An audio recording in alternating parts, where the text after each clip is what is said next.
ওয়ালাইকুম আসসালাম ওয়া রাহমাতুল্লাহি ওয়া বারাকাতুহু। কেমন আছেন আপনি? আল্লাহ তাআলার রহমতে মাশাআল্লাহ, আলহামদুলিল্লাহ।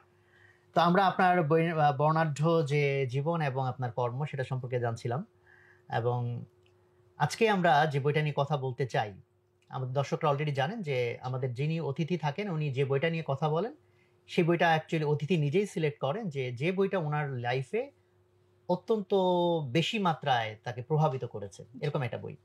সেই হিসেবে আপনি একটি বই, যেটি দর্শকরা আজকে ব্যাকগ্রাউন্ডে দেখতে পাচ্ছে, দ্য রোড টু মক্কা, এটা একটা ঐতিহাসিক বইও বলা যেতে পারে।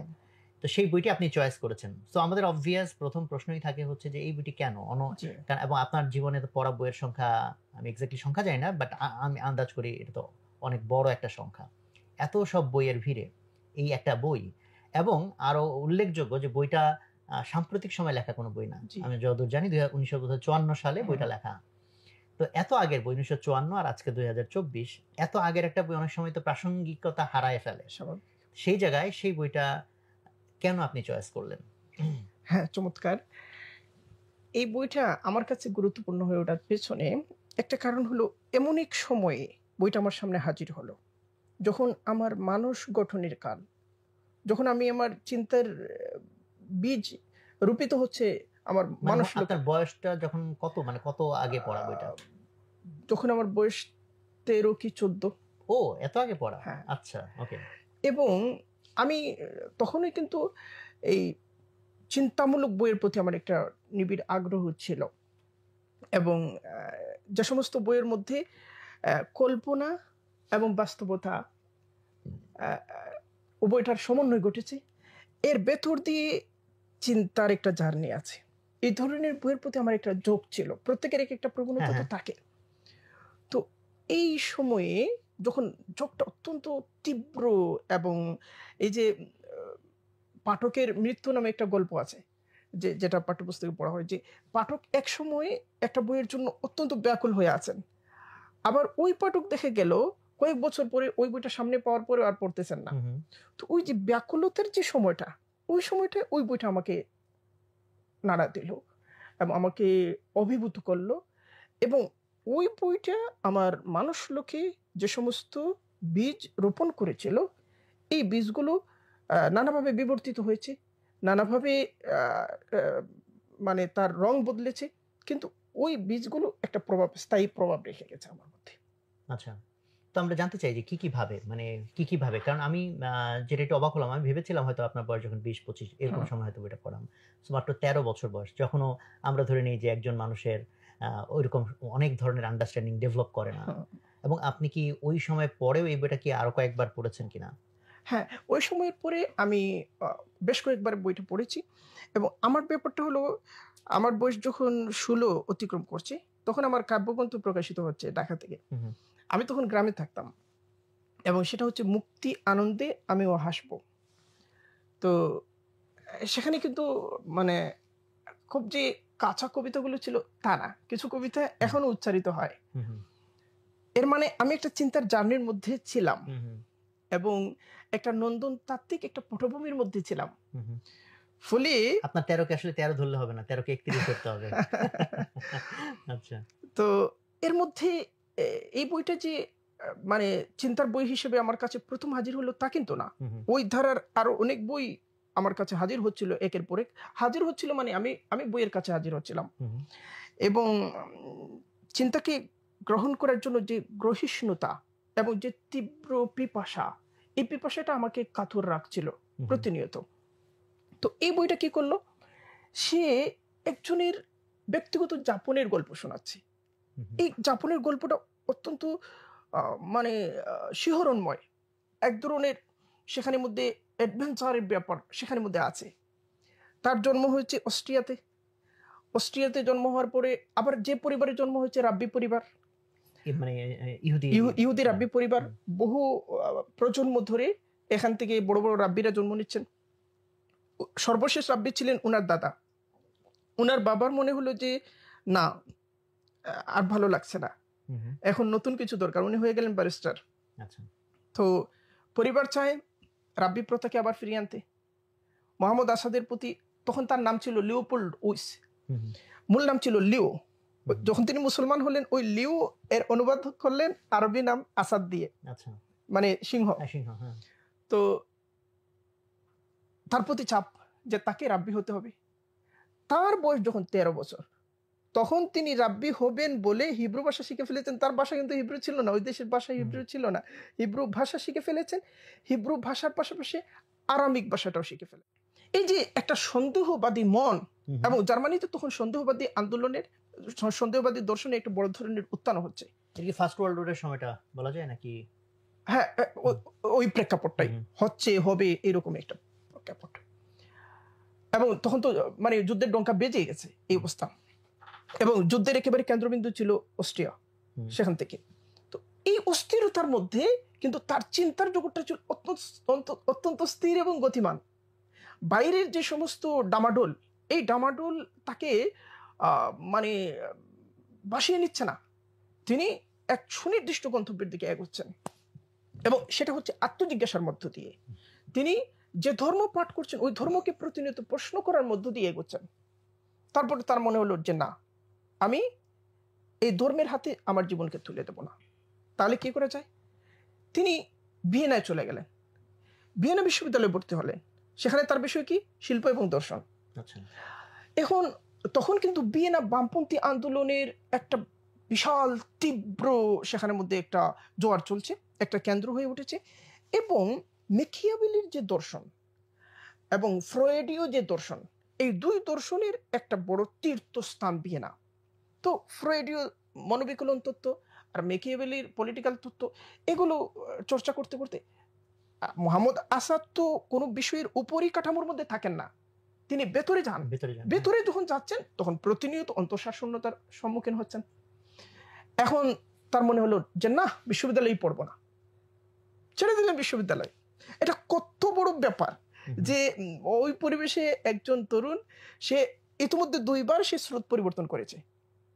2 বার প্রথমত পরিবারের বিরুদ্ধে অবস্থান নিয়েছে, এবং বিশ্ববিদ্যালয়ে আসবে এটাই স্বাভাবিক। এখানে ক্যারিয়ারে একটা ব্যাপার আছে, পুরো জীবনে একটা ব্যাপার আছে। কিন্তু সে অন্তর্গত জিজ্ঞাসার তাড়নায় সে বলছে যে না, বিশ্ববিদ্যালয়ে আমাকে কিছু দিতে পারছেন না, এই দর্শন এবং এই শিল্পতত্ত্ব আমাকে তৃপ্ত করছে না। তৃপ্তই যখন করছেন না, তাহলে তার সাথে আমি কত দূর এগোতে পারবো না। সে সিদ্ধান্ত নিল যে না, আমি এটা করবো না। এটা 2020 সালের শেষ দিকের ঘটনা। তখন তার বয়স মাত্র 20। মানে একজন, মানে তার 60 ইয়ার যখন, তখনও কিন্তু এইভাবে চিন্তা করতে পারছে না, চিন্তার ওই জায়গায় যেতে পারছে না। এখন তিনি কি করলেন যে না, আমাকে স্বাধীনভাবে চিন্তা করতে হবে, এবং আমি সমাজে বিদ্যমান যে চিন্তাগুলো, ওই চিন্তার হাতে নিজেকে সঁপে দেব তা না, আমি চিন্তা নির্মাণ করব। তাহলে কি করতে হবে? তিনি মানে শিল্প সাহিত্য এবং দর্শনের পাঠের মধ্যেই তো ছিলেন। তিনি বললেন না, আমি সাংবাদিকতা করব। সাংবাদিকতা কেন? মানুষের সাথে মিথস্ক্রিয়ার একটা ব্যাপার আছে, এবং এখানে মানুষের জিজ্ঞাসাকে নতুন করে প্রশ্নের সম্মুখীন, নতুন করে আন্দোলিত করা, এবং মানুষের মধ্যে বিদ্যমান যে চিন্তা এবং বিদ্যমান যে ব্যবস্থা, এই ব্যবস্থাকে ব্যবচ্ছেদ করার একটা সুবিধা এখানের মধ্যে আছে, সুযোগ একটা আছে, এবং সেখানে স্বাধীনতা আছে। আমি ওই স্বাধীনতাটাকে কাজে লাগাবো, এবং সমাজের মতের প্রতিফলনের চেয়ে বরং নতুন করে মতামত নির্মাণের কাজ করব। কিন্তু তিনি জানেন না তার আদর্শের কেন্দ্রবিন্দুটা কি হবে। তিনি এখন পর্যন্ত কোনো আদর্শ খুঁজে পাচ্ছেন না। ইহুদি ধর্মের বিরুদ্ধে বিদ্রোহ করেছেন, মেকিয়াভেলিজমের বিরুদ্ধে বিদ্রোহ করেছেন, ফ্রয়েডিজমের বিরুদ্ধে বিদ্রোহ করেছেন, এবং বিশ্ববিদ্যালয় ভিত্তিক যে ব্যবস্থা, এই ব্যবস্থার প্রতি অনাস্থা ঘোষণা করেছেন। এবং ভিয়েনা তাকে যে সাংস্কৃতিক, ভিয়েনা তখন কিন্তু সাংস্কৃতিক একটা গরিমা, যে জার্মানদের যে শ্রেষ্ঠত্ব, এই শ্রেষ্ঠত্বের একটা অহমিকার একটা বড় প্রতীক হয়ে উঠেছে ভিয়েনা, এবং এই গরিমাকে তিনি পদাঘাত করেছেন, ছেড়ে দিয়েছেন সমস্ত কিছু। আচ্ছা, এখন তিনি কি করবেন?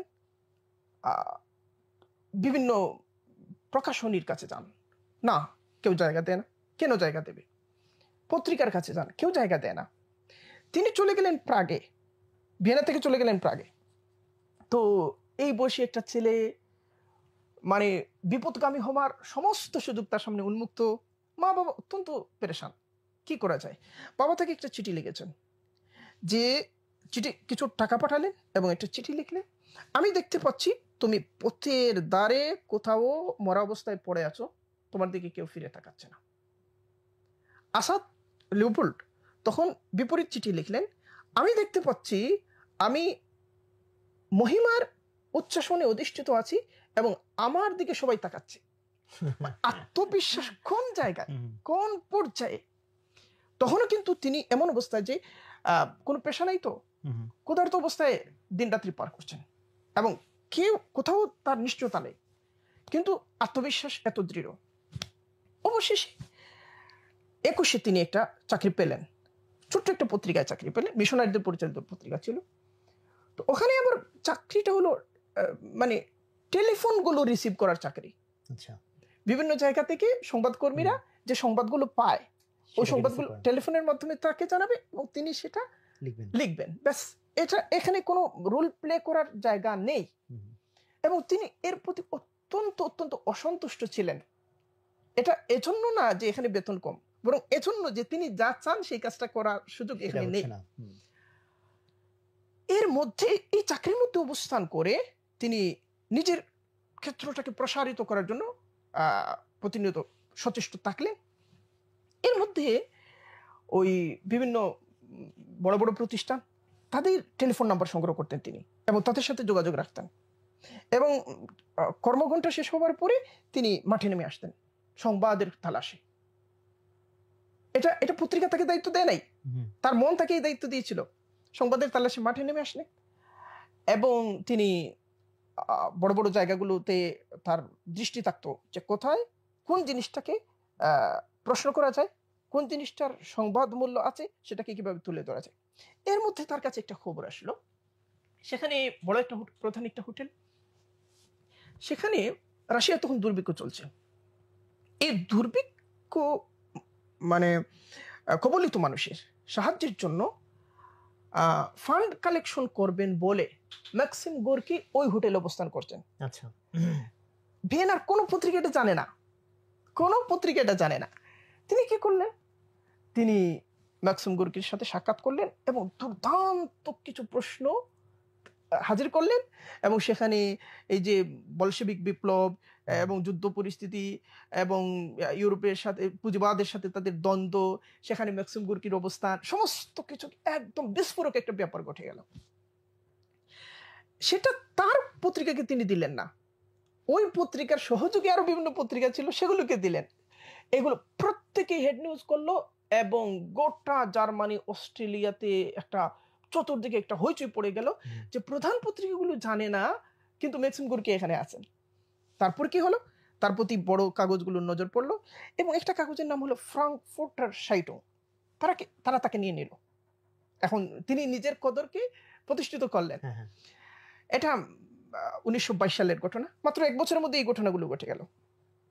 ফ্রাঙ্কফুর্টার সাইটুং দেখলো যে ও 22 বছর বয়স, কিন্তু ও তো শিক্ষানবিশ নয়, ও তো বিশেষজ্ঞ এবং সে ইহুদি ধর্ম এবং খ্রিস্ট ধর্ম, ইসলাম ধর্ম সমস্ত কিছুর উপর তার একটা অন্তর্দৃষ্টি আছে এবং মিডল ইস্টকে সে এত নিবিড়ভাবে জানে, তাকে মিডল ইস্টের প্রতিনিধি বানানো যায়। ফ্রাঙ্কফুর্ট সাইটুং তাকে জেরুজালেমে পাঠালো, জেরুজালেমে মধ্যপ্রাচ্যের প্রতিনিধি বানিয়ে। সেখানে তিনি কি করবেন, তিনি ঘটনা বিবরণ পেশ করবেন তা না, অন্তর্নিহিত বিশ্লেষণটা তিনি করবেন, অর্থাৎ বিশেষজ্ঞ হিসেবে তাকে পাঠানো। তিনি এখানে আসলেন, আসার পরে তখন কিন্তু আজ ইসরায়েল রাষ্ট্র প্রতিষ্ঠা হবে না আগামীকাল, এরকম একটা উত্তেজনা জানবাদীদের মধ্যে চলমান। এবং ডক্টর ওয়াইজম্যানের সাথে তার একটা বিতর্ক হলো যে আপনি কেন ইসরায়েল রাষ্ট্র প্রতিষ্ঠা করবেন, কিসের ভিত্তিতে, আপনার কোন যুক্তিতে, যে আমাদের পূর্বপুরুষরা এখানে ছিল। তিনি বলতে তাহলে তো মুসলমানদের পূর্বপুরুষরা স্পেনেও ছিল, তো আপনাদের পূর্বপুরুষরা 2500 বছর আগে এখানে ছিল, সবকিছু উলটপালট হয়ে যাবে।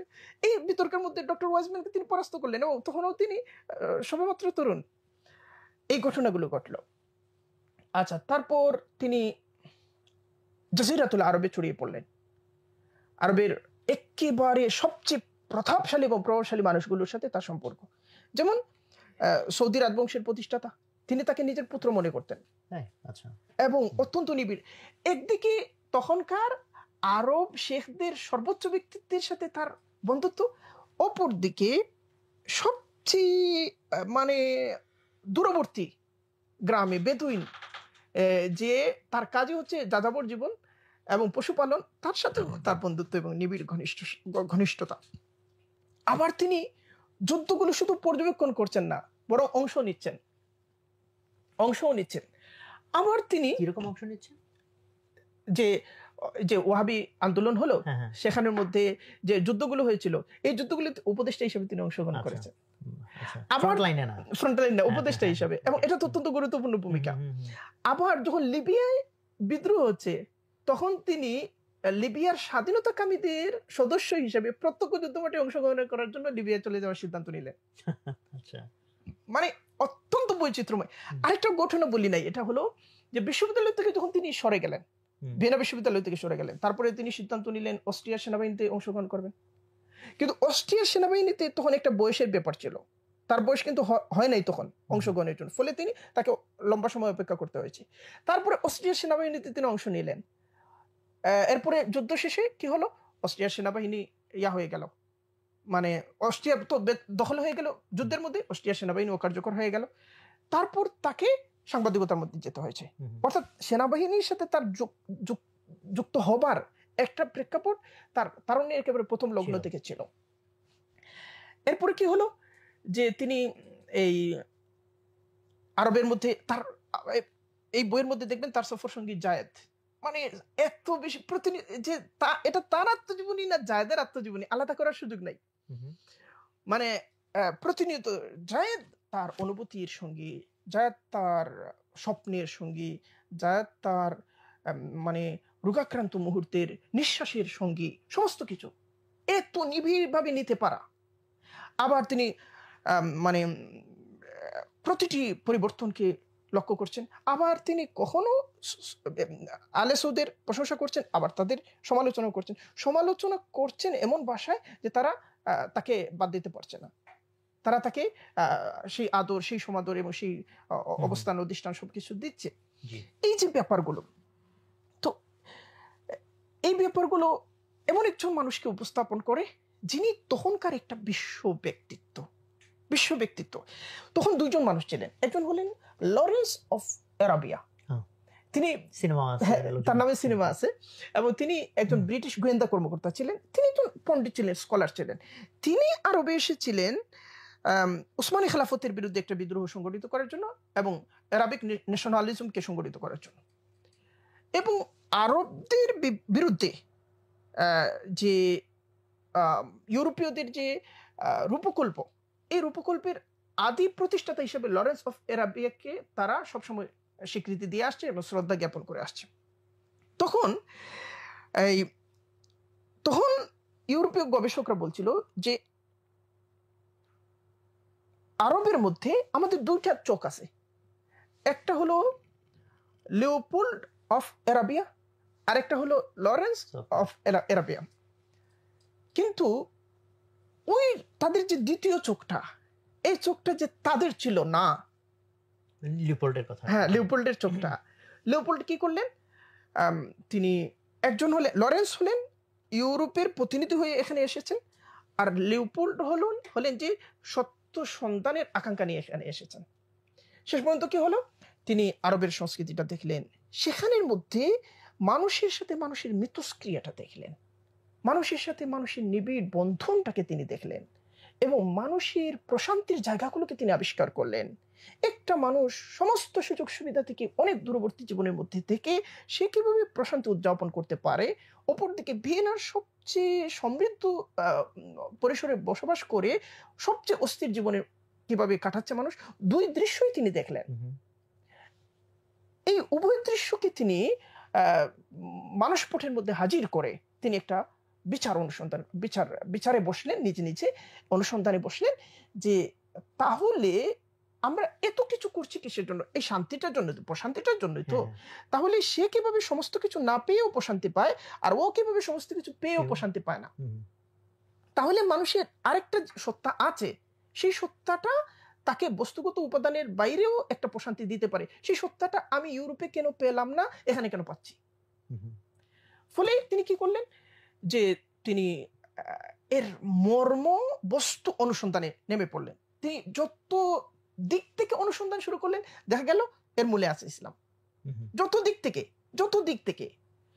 ফলে তার কাছে মনে হলো যে না, ইসলাম তো জীবনের সকল মাত্রাকে ধারণ করে, এবং ইহুদি ধর্ম যে সমস্ত মানে রেসিস্ট দৃষ্টিভঙ্গি পোষণ করার কারণে তিনি ইহুদি ধর্মের প্রতি আস্থা হারিয়েছিলেন, ওই আস্থা হারানোর মানে জায়গাগুলো থেকে ইসলামের উপর একটা তদন্ত চালালেন যে ইসলাম ওইসব বিষয়ে কি বলে, ইসলাম কি কোনো রেসিস্ট বক্তব্য হাজির করে, কিংবা ইসলামের মধ্যে কোনো যাকে বলে কমিউনাল কোনো ব্যাপার স্যাপার আছে কিনা।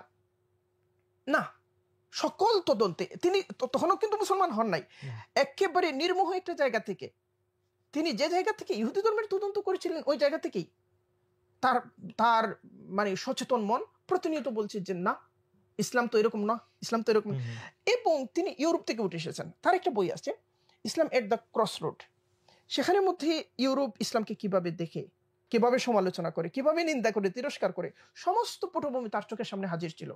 ইসলামের সমস্ত নিন্দাকে মাথায় রেখে তিনি ইসলামের মুখোমুখি হলেন। দেখা যাচ্ছে যে না, এই নিন্দাগুলো তো এক ধরনের স্টেরিওটাইপ, এগুলো হচ্ছে ইউরোপের বদ্ধমূলে একটা কুসংস্কার। ফলে তার কাছে মানে ইসলাম ছিল নতুন করে নিজেকে আবিষ্কার করার একটা পটভূমি, নতুন করে নিজেকে উদযাপন করার একটা ঋতু তার সামনে হাজির হলো, যে ইসলাম তাকে সেই সব জিনিসের সন্ধান দিচ্ছে চিন্তা চর্চার প্রথম মুহূর্ত থেকে তিনি যে জিনিসগুলো অনুসন্ধান করেছিলেন। কিন্তু তিনি কখনো সচেতনভাবে ভাবেন নাই তিনি মুসলমান হবেন। তারপরে এই যে জার্নি 1921 থেকে 1926 পর্যন্ত, এখানে তিনি যে সাংবাদিকতা করেছেন, তখনকার ইউরোপের শীর্ষস্থানীয় সাংবাদিকদের তিনি একজন, লিওপোল্ড লুইস। আবার তিনি যে রাজনীতি বিশ্লেষণ করেছিলেন, সংস্কৃতির বিশ্লেষণ করেছিলেন, তিনি যে আন্তঃসভ্যতার মধ্যে সেতুবন্ধনের যে ম্যাপ তৈরি করেছিলেন, রোড তৈরি করেছিলেন, প্রতিটি প্রেক্ষাপটে তিনি তখন একজন বিশ্ব ব্যক্তিত্ব। এত কিছু করার মধ্য দিয়ে আবার তার দার্শনিক জার্নিটা অত্যন্ত গতিময়, অত্যন্ত প্রখর, অত্যন্ত মানে সাবলীলভাবে এগিয়েছে। আফগানিস্তানে তিনি এসেছেন। আফগানিস্তানে আসার পরে তিনি তখনকার পণ্ডিত, মিশরে তিনি গিয়েছেন, আল আজহারে গিয়েছেন, সকল পণ্ডিতদের ঘরানার যেখানে আছে সেখানে তিনি যেতেন, তাদের সাথে বিনিময়টা করতেন। এটা অত্যন্ত গুরুত্বপূর্ণ।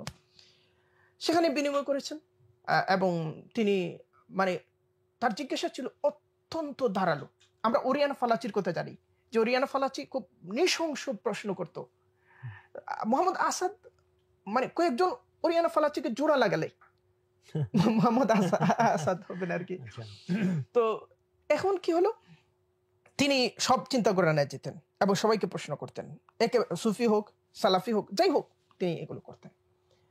আফগানিস্তানে তিনি কিছু পণ্ডিতদের সাথে তার বিনিময় হচ্ছিল, তখন তিনি ইসলাম সম্পর্কিত তার যে দৃষ্টিভঙ্গি তুলে ধরলেন। তো একজন পণ্ডিত বললেন, আপনি তো মুসলমান, কেবলমাত্র আপনি জানেন না।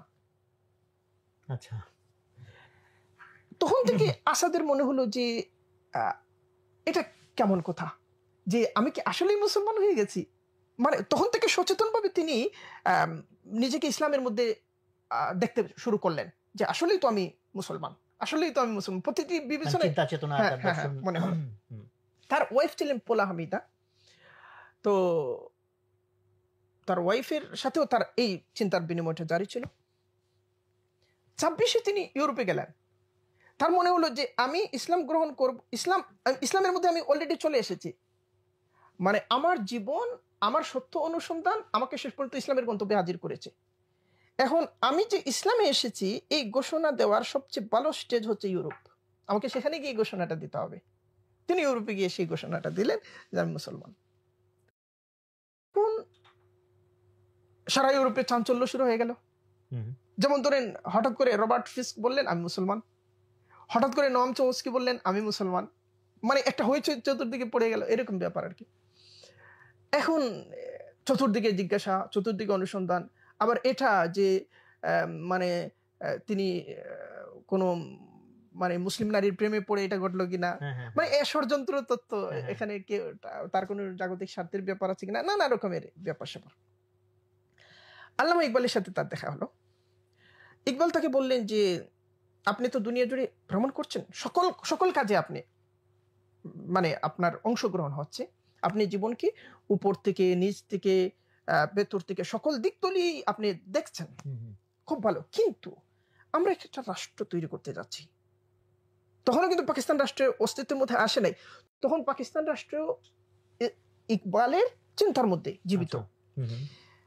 আমরা রাষ্ট্র করতে যাচ্ছি, আজ হোক কাল হোক রাষ্ট্রটা হবেই। এই রাষ্ট্রের একটা মানে রূপরেখা, জ্ঞানগত, চিন্তাগত, অবকাঠামোগত সমস্ত কিছু, এই কাজটা আপনি করেন এবং আপনি স্থিত হন, একটা জায়গায় স্থির হন, আপনি পাকিস্তানে থাকেন। তো আল্লামা ইকবালের এটা কি 1930-এর দিকে হবে? 30-এর দিকে, 30-এর দিকে সেটা ঘটলো। তো উনি পাকিস্তানে থাকলেন আল্লামা ইকবালের তত্ত্বাবধানে এবং তিনি কাজ শুরু করে দিলেন। 47-এ পাকিস্তান রাষ্ট্র হওয়ার পরে তাকে বড় দায়িত্ব দেওয়া হলো এবং পূর্ণমন্ত্রীর পদমর্যাদা দিয়ে তাকে জাতিসংঘে প্রতিনিধি হিসেবে পাঠানো হলো। তো আমাদের সাথেই থাকবেন, আলোচনাগুলো উপভোগ করবেন এবং বন্ধু বান্ধব সবাইকে শেয়ার করবেন।